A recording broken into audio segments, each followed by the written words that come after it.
ايوه.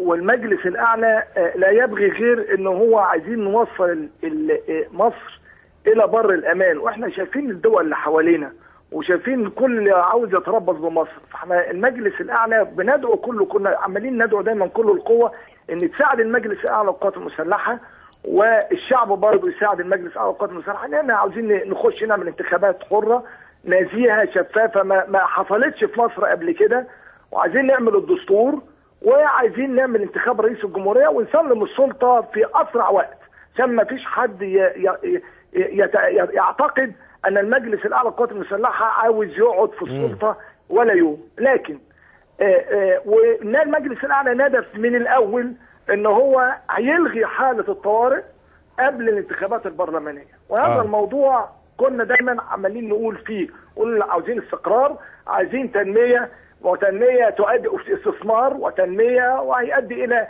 فرص العمل هتبقى موجوده، المطالب الفئويه هتتحقق، كل الكلام ده كله. لكن انت حضرتك شايف ان في امور كتير قوي بتحصل في البلد يعني ما تقدرش تفكر فيها. واظن حضرتك يعني مش بعيد اللي حصل يوم الجمعه. ولا حضرتك بعيد عن هذا الموضوع؟ طبيعي انا معاك.